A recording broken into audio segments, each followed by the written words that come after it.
Pemirsa, deklarasi pasangan Anies Baswedan dan Muhaimin Iskandar telah dilakukan di Surabaya minggu kemarin. Di luar isu panasnya politik terkait deklarasi ini, positifnya adalah publik jadi lebih tahu arah tujuan dari pasangan ini untuk memajukan bangsa. Publik juga tentunya menunggu deklarasi pasangan lain, baik itu dari pihak Prabowo maupun Ganjar.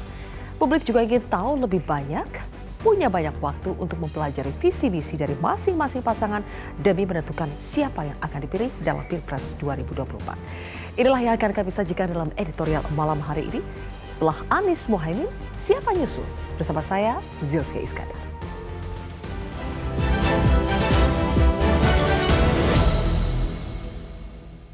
Setelah Anies Muhaimin, siapa menyusul?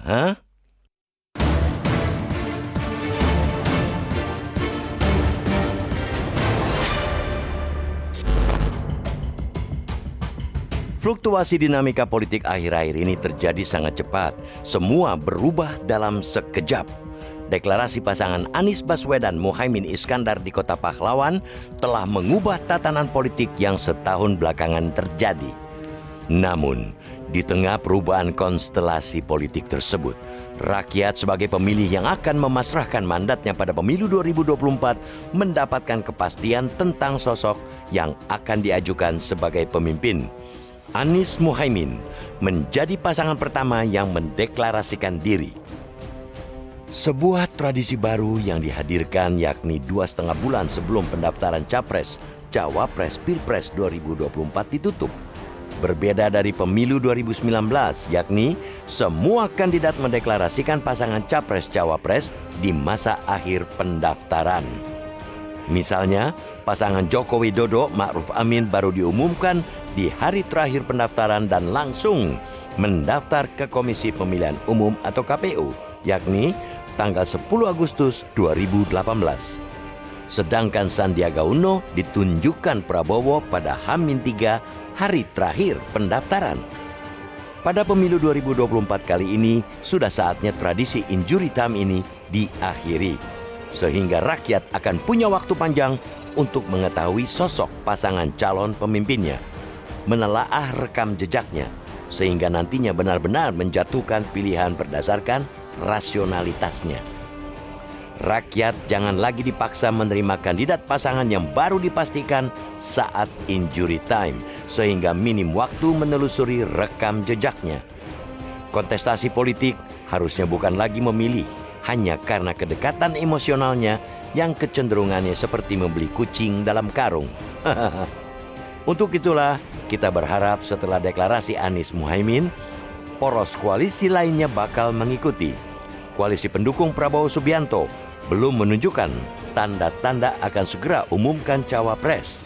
Begitupun pengusung Ganjar Pranowo.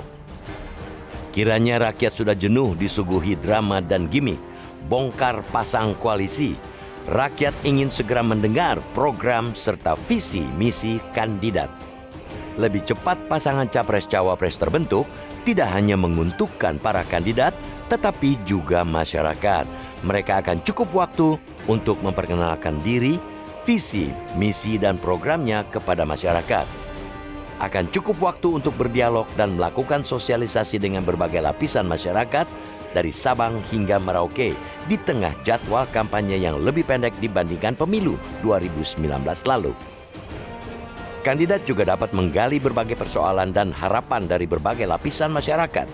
Dari sini, sang Capres-Cawapres dapat mempertajam programnya hingga mendekati kebutuhan masyarakat. Bagi parpol pengusung, benefit yang diperoleh juga akan lebih maksimal. Dengan pembentukan Capres-Cawapres lebih awal, akan memaksimalkan efek ekor jas atau coattail effect untuk mendongkrak perolehan suara di legislatif, apalagi pemilu kali ini serentak. Dari sisi masyarakat, akan dapat mengenal lebih detail sosok sang capres termasuk visi, misi, dan programnya. Pemahaman masyarakat inilah yang akan menjadi dasar untuk menilai kelayakan atas program yang akan ditawarkan pemerintahan Capres dan Cawapres. Artinya, kalau programnya tidak sesuai dengan kebutuhannya, maka sang capres tersebut akan diabaikan. Karena sudah saatnya demokrasi Indonesia naik level dengan meningkatkan literasi politik rakyat menjadi pemilih rasional, bukan lagi sekedar emosional. Dorong rakyat untuk menjadi pemilih rasional, tidak lagi memilih hanya berdasarkan pertimbangan emosional. Pertimbangan emosional inilah yang kerap membuat kontestasi politik 5 tahunan ini menjadi gaduh, menjadi penyebab pertikaian, permusuhan, dan perpecahan. Kiranya pemilu 2024 menjadi momentum kontestasi demokrasi naik kelas. Sudahi kebiasaan deklarasi Capres-Cawapres mendekati batas akhir pendaftaran. Pandangan bahwa pengumuman di detik akhir merupakan sebuah strategi agar kandidat tidak ditelanjangi dan digebuki jelas pendapat yang sesat pikir. Bukannya seorang calon pemimpin tidak hanya ditelanjangi, bahkan harus dikuliti oleh rakyatnya.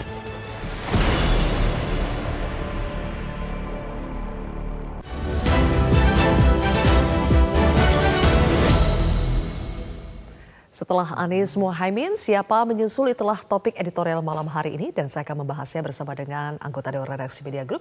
Sudah ada Bang Saur Huta Barat. Selamat malam Bang Saur. Selamat malam Cipia. Bang Saur, jadi Anies Mohaimin sudah deklarasi sebagai pasangan Capres-Cawapres 2,5 bulan sebelum pendaftaran. Ini perbedaan dari pemilu-pemilu sebelumnya, ya, di mana kandidat lain itu daftar di masa injury time. Ini perbedaan yang bagus atau tidak, Bang? Menurut saya ini setengah bagus. Kenapa setengah bagus? Karena pada mulanya kan terjadi tarik-menarik untuk lebih ke ujung. Lalu apa yang menyebabkan? Kan pertanyaan besarnya, apa yang menyebabkan lalu terjadilah keputusan yang cepat, yaitu Anies dan Mohaimin. Dan ada persoalan pasti di belakangnya. Dan yang mengemuka adalah SBY berkeinginan benar agar cepat diumumkan, yaitu pasangannya dengan AHY. Tetapi Surya Paloh Nasdem kan kepingin tidak terburu-buru. Tetapi terjadi tenggang waktu yang dibikin oleh pihak SBY yang menyebabkan terjadilah keputusan yang lebih cepat. Jadi ukuran 2,5 bulan itu adalah bukan karena urusan yang memang direncanakan. Oke. Tapi ini kan lebih sebagai sebuah keputusan yang apa boleh dibuat terjadi. Makanya terjadilah ketidakpuasan di pihak SBY. Oke. Menarik cerita Bang Saur, kita baru dengar sekarang ya. Karena dari pihak Demokrat, dari pihak SBY mengatakan bahwa Anies sendiri yang menyampaikan bahwa akan mengumumkan AHY sebagai cawapresnya itu pada awal September. Jadi versi mana ini yang benar? Ya itulah yang kemudian kan yang kita lihat bahwa Saroni yang hadir di pertemuan di Cikeas ingin melaporkannya ke Barisskrim. Bahwa Anies tidak pernah mengatakan itu di dalam pertemuan di Cikeas. Itu kan yang sebenarnya mau dilaporkan seperti kita dengar di konferensi pers. Tapi kemudian tidak jadi dilaporkan adalah karena Surya Paloh melarangnya. Dan juga Anies mengatakan agar itu tidak dilakukan. Oke, ada bukti surat seperti ini Bang yang dituliskan katanya dari Pak Anies ke Mas AHY. Tulisan tangan Anies Baswedan. Ada kata-kata di situ, melalui pesan singkat ini kami bermaksud menyampaikan harapan agar Mas AHY berkenan untuk menjadi pasangan dalam mengikuti Pilpres 2024. Bukankah ini sekilas terlihat jelas bahwa Anies meminta AHY untuk menjadi cawapres ya? Ya, tapi kata kuncinya kan harapan. Itu kan kata kuncinya. Kan ada apa dengan kata harapan, Bang? Iya, harapan bukanlah kenyataan. Dan biasanya makin tinggi harapan, makin tinggi kekecewaan. Jika tidak terjadi, tidak menjadi kenyataan. Jadi itu poin yang pertama ya, kata kuncinya kan harapan. Poin yang kedua menurut saya, masa AHY calon tunggal yang sedang digadang-gadang oleh Anies, bukankah juga beredar isu misalnya mengenai Khofifah dan yang lain-lain, ya diantaranya juga Bu Yeni Wahid. Jadi surat ini kan tidak juga dapat dimaknai bahwa satu-satunya calon wakil presiden itu adalah AHY. Yang ketiga adalah surat ini tidak bertanggal. Meskipun di situ tertulis ada tanggal 25 Agustus di bawah figura itu ada tulisan. Iya, di bawah figura, tetapi tidak di dalam. Tidak di dalam surat ya? Iya, tidak di dalam teks utama. Kan tidak ada. Di situ surat ini dibuat tanggal 25 Agustus 2023. Ya, ini kan surat yang mengedarkan ini kan pihaknya AHY. Kan bukannya Anies. Dan tidak ada jawaban juga dari AHY atas surat ini. Tapi menarik juga Bang, kenapa surat ini bisa terbit ya? Ya, saya kira inilah yang menjadi bukti dari pihak AHY. Kamu pernah berjanji dengan saya loh. Ya kan? Maksudnya memang surat ini sengaja dimintakan? Iya, menurut saya sih memang disengaja oleh AHY minta. Kalau kamu memang mau menginginkan saya, bikin dong tertulis. Bahkan yang saya dengar kabar, ya yang mesti diuji kebenarannya. Ya. Bahkan ada permintaan agar surat ini juga ditandatangani, diketahui oleh Surya Paloh. Ya, hal yang pasti tidak masuk akal Surya Paloh kan. Ada yang begini-beginian. Jadi surat ini harus dibaca sebagai sebuah harapan seperti tertulis di situ, dan harapan belum tentu menjadi kenyataan.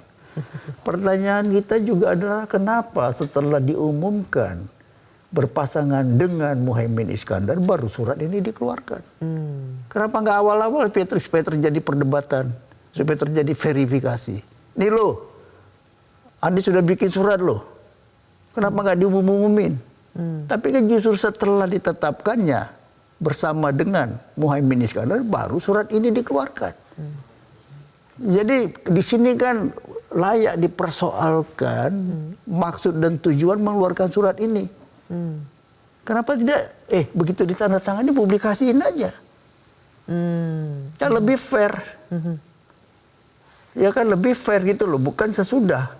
Jadi menurut saya kata harapan itu adalah kata yang normal sekali. Ya, jadi makanya banyak orang yang membahasakannya seperti surat cinta. Ya, lalu gak jadi kawin. Tapi saya tidak mau menggunakan perumpamaan itu. Oke. Tapi yang jelas menurut Bang Saur, sebetulnya pasangan Anies Muhaimin ini juga terkesan buru-buru terbentuk karena berawal dari adanya desakan dari Demokrat. Memangnya kalau desakan ini tidak dipenuhi ada konsekuensinya, Bang? Adalah masuk akal kalau Demokrat itu pergi, maka yang namanya Nasdem tidak dapat mengusung Anies. Itu menurut saya adalah pikiran yang masuk akal.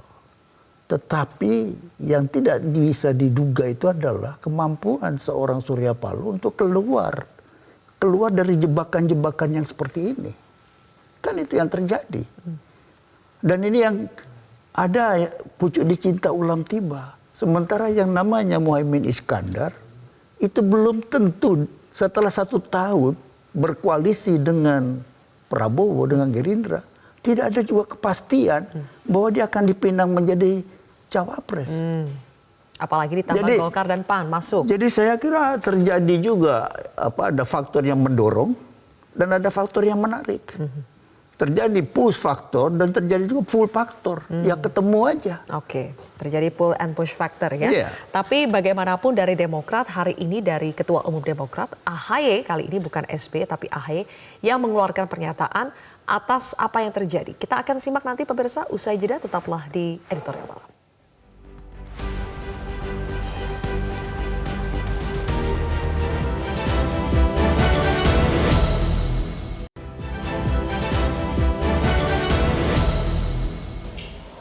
Saya tahu para kader Demokrat marah dan kecewa. Marah dan kecewa bukan karena ketumnya tidak menjadi cawapres, tapi karena perjuangan Demokrat telah dilukai oleh mereka yang tidak jujur, serta telah melanggar komitmen dan kesepakatan. Komitmennya dilanggar katanya ya, perjuangannya telah dilukai. Jadi bukan karena AHY tidak jadi cawapresnya Anies, Bang, tapi karena ada komitmen yang dilanggar. Ya, komitmennya apa? Kan itu kan pertanyaan besar. Versi Demokrat itu adalah komitmen untuk meminang AHY menjadi cawapresnya Anies. Ya, saya kira itu mengunci pilihan-pilihan. Dan itu yang tidak bisa diterima oleh Nasdem kalau itu terburu-buru. Kalau di ujung barangkali cerita akan lain. Jika terjadi kesabaran kepada di pihak Demokrat menanti di ujung, mungkin cerita akan lain karena semua sudah menjadi terkunci.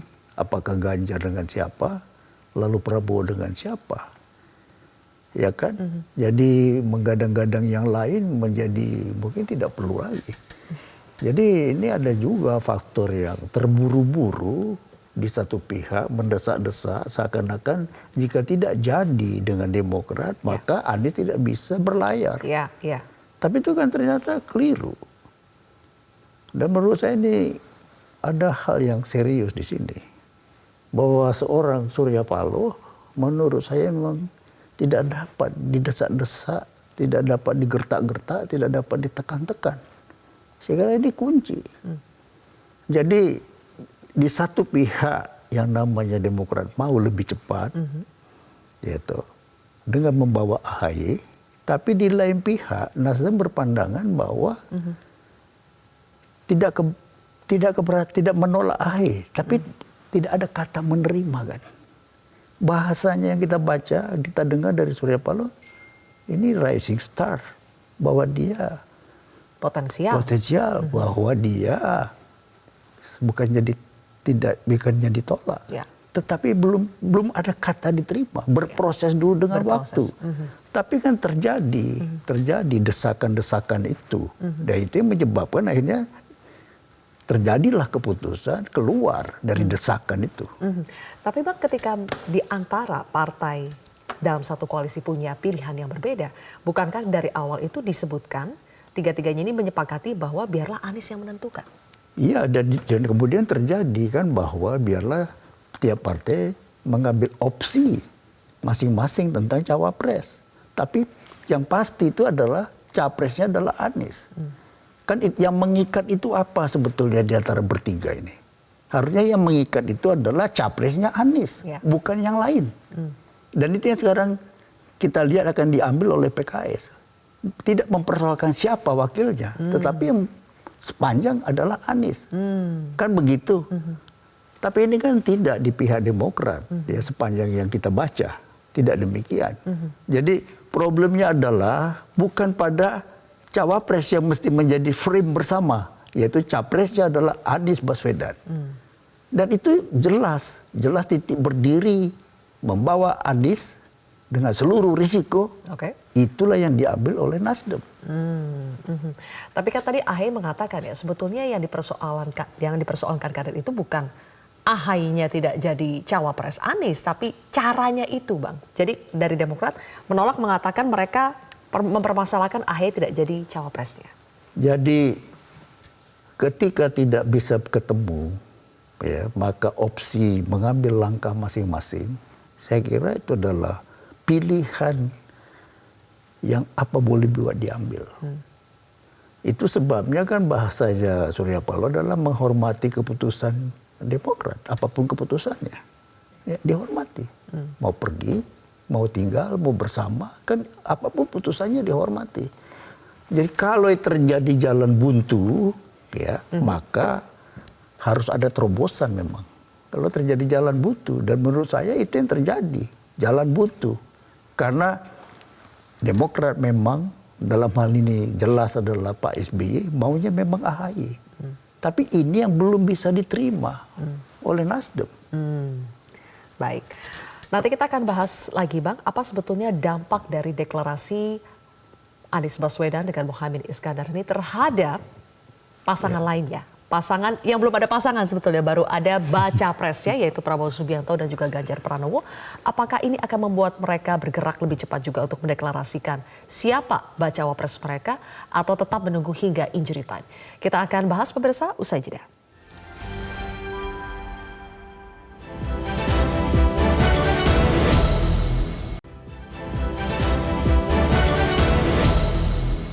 Baru dibahas beberapa gagasan, mengingat Pak Ganjar ini kan baru menyelesaikan tugasnya sebagai gubernur tanggal 5 September besok.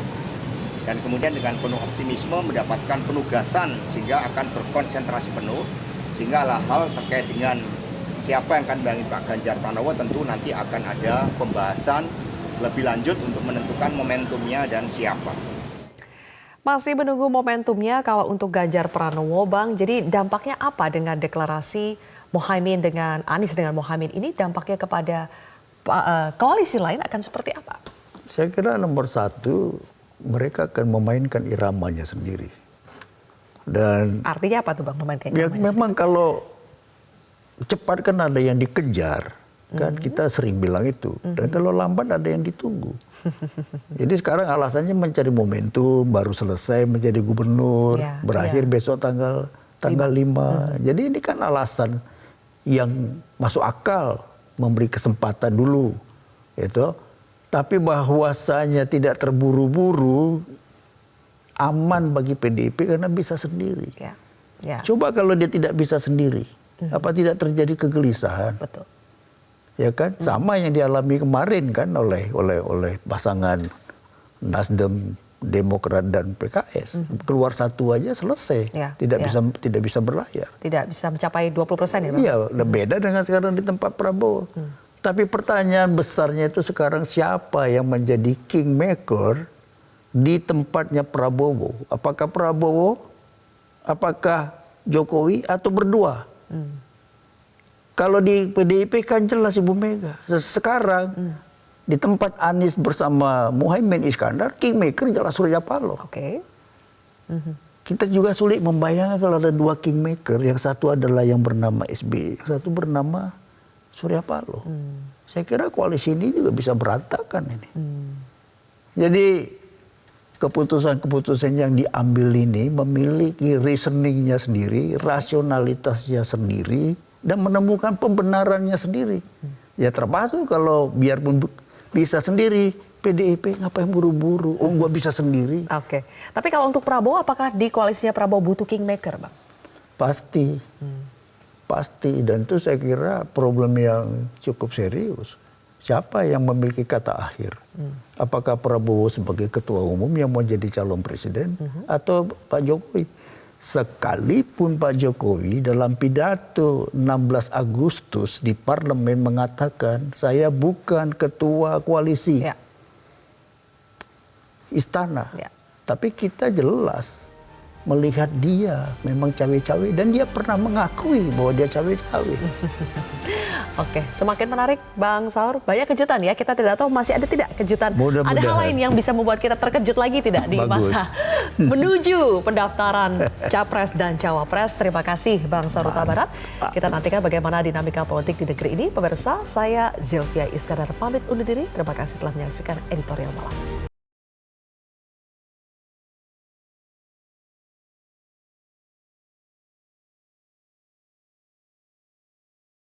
Jelajahi cara baru mendapatkan informasi. Download Metro TV Extend sekarang.